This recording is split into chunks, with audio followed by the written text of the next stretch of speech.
ਮੇਰੇ ਸੰਗੀਓ ਸਾਥੀਓ ਤੇ ਮਿੱਤਰੋ, ਤੁਹਾਡਾ ਕੀ ਹਾਲ ਹੈ। ਮੈਂ ਤੁਹਾਡਾ ਸੰਗੀ ਤੇ ਸਾਥੀ ਮੁਹੰਮਦ ਇਕਬਾਲ ਗੁੱਜਰ ਤੇ ਤੁਸੀਂ ਦੇਖ ਰਹੇ ਹੋ ਆਪਣਾ ਪੰਜਾਬ 444 YouTube ਚੈਨਲ ਤੇ ਕਰ ਦਿਓ ਇਹਨੂੰ ਸਬਸਕ੍ਰਾਈਬ ਤੇ ਤੁਹਾਡੀਆਂ ਮੁਹੱਬਤਾਂ ਦਾ ਹੋਵੇ ਦਾ ਸ਼ੁਕਰੀਆ, ਮਿਹਰਬਾਨੀਆਂ ਤੇ ਕਰਨਾ ਜ਼ਰੂਰ ਚੈਨਲ ਨੂੰ ਸਬਸਕ੍ਰਾਈਬ। ਤੁਹਾਡੀਆਂ ਮੁਹੱਬਤਾਂ ਜਿਸ ਤਰ੍ਹਾਂ ਮੇਰੇ ਨਾਲ ਚੱਲ ਰਹੀਆਂ ਨੇ ਇਸ ਤਰ੍ਹਾਂ ਹੀ ਚੱਲਦੀਆਂ ਰਹਿਣ ਤੇ ਤੁਹਾਨੂੰ ਸੰਗੀਆਂ ਨੂੰ ਅੱਜ ਦਿਖਾਣਾ ਜੀ ਆਪਣਾ ਜਿਹੜਾ ਕੰਮ ਚੱਲ ਰਿਹਾ ਹੈ, ਆਪਣੀ ਮਜ਼ਦੂਰੀ ਜਿਹੜੀ ਚੱਲ ਰਹੀ ਹੈ ਤੇ ਉਹ ਅੱਜ ਕਿੱਥੋਂ ਤੱਕ ਪਹੁੰਚ ਗਈ। ਸਾਡਾ ਸਰੀਏ ਦਾ ਕੰਮ ਜਿਹੜਾ ਛੱਤ ਦਾ ਉਹ ਸ਼ੁਰੂ ਹੈ ਤੇ ਤਕਰੀਬਨ ਅਸੀਂ ਅੱਜ ਜਿਹੜਾ ਪ੍ਰੋਗਰਾਮ ਬਣਾਇਆ ਕਿ ਅਸੀਂ ਅੱਜ ਇਹਨੂੰ ਕੰਪਲੀਟ ਕਰਨਾ ਤੇ ਤੁਸੀਂ ਸੰਗੀਆਂ ਸਾਥੀਆਂ ਨੇ ਦੱਸਣਾ ਹੈ ਕਿ ਅੱਜ ਇਹ ਕੰਪਲੀਟ ਹੋ ਜਾਏਗੀ ਕਿ ਨਹੀਂ। ਯਾਨੀ ਕਿ ਤੁਹਾਨੂੰ ਮੈਂ ਇਹਦੀ ਪਰਮਾਇਸ਼ ਦੱਸ ਦੇਣਾ, ਛੱਤ ਦਾ ਟੁਕੜਾ ਤਕਰੀਬਨ 65 ਬਾਈ 100 ਫੁੱਟ ਤੇ ਇਹਨੂੰ ਤੁਸੀਂ ਇੱਕ ਦੱਸਣਾ ਕਿ ਇਹ ਅੱਜ ਕੰਪਲੀਟ ਹੋਵੇਗਾ ਕਿ ਨਹੀਂ ਹੋਵੇਗਾ। ਲੇਕਿਨ ਸਾਡੀ ਕੋਸ਼ਿਸ਼ ਜ਼ਰੂਰ ਹੈ ਕਿ ਅਸੀਂ ਇਹਨੂੰ ਅੱਜ ਕੰਪਲੀਟ ਕਰੀਏ ਤੇ ਕੱਲ੍ਹ ਇਹਦੀ ਕੰਕਰੀਟ ਪੋਰਿੰਗ ਕਰਵਾ ਦਈਏ।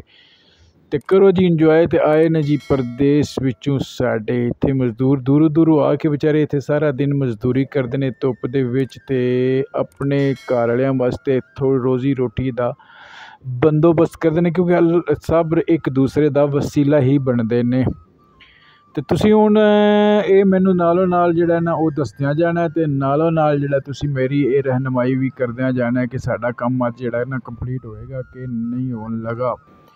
ਤੇ ਦੱਸਣਾ ਜ਼ਰੂਰ ਹੈ ਮੇਰੀਆਂ ਸੰਗੀਆਂ ਨੇ। ਤੇ ਤੁਸੀਂ ਇਹਨਾਂ ਲੋਕਾਂ ਦੀ ਵੀ ਹੌਸਲਾ ਅਫਜ਼ਾਈ ਕਰਨੀ ਹੈ ਤਾਂ ਕਿ ਜਿਹੜੇ ਨੇ ਨਾ ਇਹ ਮੁੰਡੇ ਜਿਹੜੇ ਕੰਮ ਕਰਦੇ ਨੇ ਪਏ ਤੇ ਇਹਨਾਂ ਦੀ ਹੌਸਲਾ ਅਫਜ਼ਾਈ ਹੋ ਸਕੇ। ਮੈਂ ਇਹਨਾਂ ਨੂੰ ਰੋਜ਼ ਦਾ ਰੋਜ਼ ਦੱਸਣਾ ਕਿ ਤੁਹਾਨੂੰ ਲੋਕ ਜਿਹੜੇ ਨਾ ਕਿਤਨਾ ਕੁ ਪਿਆਰ ਮੁਹੱਬਤ ਕਰਦੇ ਨੇ ਤੇ ਲੋਕ ਤੁਹਾਨੂੰ ਜ਼ਰੂਰ ਜਿਹੜੇ ਕਮੈਂਟ ਕਰਕੇ ਵੀ ਤੇ ਲਾਈਕ ਕਰਕੇ ਵੀ ਤੇ ਸ਼ੇਅਰ ਕਰਕੇ ਵੀ ਤੁਹਾਨੂੰ ਇਤਨੀ ਕੁ ਤੁਹਾਡੀ ਸਪੋਰਟ ਕਰਦੇ ਨੇ। ਮੈਂ ਇਹਨਾਂ ਰੋਜ਼ ਦੀ ਰੋਜ਼ ਦੱਸਣਾ ਵਾ ਤੇ ਤੁਸੀਂ ਸੰਗੀਆਂ ਸਾਥੀਆਂ ਨੇ ਇਹਨਾਂ ਦੀ ਕਰਨਾ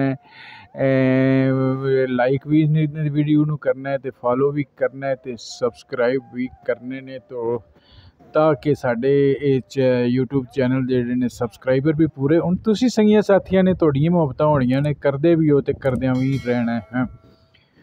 ਤੇ ਅੱਜ ਜਿਹੜੀ ਸਾਡੀ ਤਾਰੀਖ ਇੱਥੇ ਚੱਲ ਰਹੀ ਸਤੰਬਰ ਦੀ, ਅੱਜ 8 ਤਾਰੀਖ ਚੱਲ ਰਹੀ ਹੈ ਤੇ ਅਸੀਂ ਹੁਣ ਕੋਸ਼ਿਸ਼ ਜਿਹੜੀ ਹੈ ਨਾ ਜ਼ਰੂਰ ਕਰਨੀ ਹੈ ਕਿ ਅੱਜ ਇਹਨੂੰ ਅਸੀਂ ਕੰਪਲੀਟ ਕਰਨੀ, ਚਾਹੇ ਲੇਟ ਆਵਰ ਤੱਕ ਕਰੀ ਕੋਸ਼ਿਸ਼ ਕਰਾਂਗੇ ਅਸੀਂ। ਹੋ ਸਕਦਾ ਹੈ ਕਿ ਹੋ ਵੀ ਜਾਏ, ਨਹੀਂ ਵੀ ਹੋ ਸਕਦੀ, ਕਿਉਂਕਿ ਮੌਸਮ ਦਾ ਔਰ ਸੂਰਤ ਹਾਲ ਦਾ ਕਿਸੇ ਨੂੰ ਕੋਈ ਪਤਾ ਨਹੀਂ ਹੁੰਦਾ।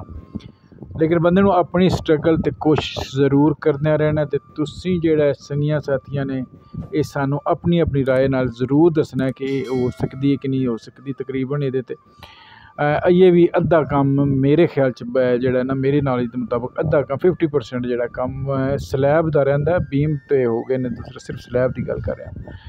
ਤੇ ਹੋਰ ਸੰਗੀਆਂ ਸਾਥੀਆਂ ਦਾ ਸਾਰਿਆਂ ਕੀ ਹਾਲ ਹੈ ਜੀ। ਮਿਲਦੇ ਰਹਾਂਗੇ ਪੰਜਾਬੀ ਸੰਗੀਆਂ ਨਾਲ, ਪੰਜਾਬੀ ਦੋਸਤਾਂ ਨਾਲ, ਇੱਕ ਦੂਜੇ ਨਾਲ ਅਸੀਂ ਮੁਹੱਬਤਾਂ ਵਖੇਰਦੇ ਰਹਾਂਗੇ ਤੇ ਅਸੀਂ ਮੁਹੱਬਤ ਦਾ ਇਜ਼ਹਾਰ ਕਰਦੇ ਰਹਾਂਗੇ ਤੇ ਤੁਸੀਂ ਸਾਡੀ ਜ਼ਰੂਰ ਜਿਹੜੀ ਹੈ ਨਾ ਉਹ ਸਪੋਰਟ ਵੀ ਕਰਦਿਆਂ ਰਹਿਣਾ। ਤੇ ਅਸੀਂ ਸਾਡਾ ਇੱਕੋ ਹੀ ਮੇਮ ਹੈ ਤੇ ਪੰਜਾਬੀ ਬੋਲੇ ਤੇ ਪੰਜਾਬੀ ਫੈਲਾਓ।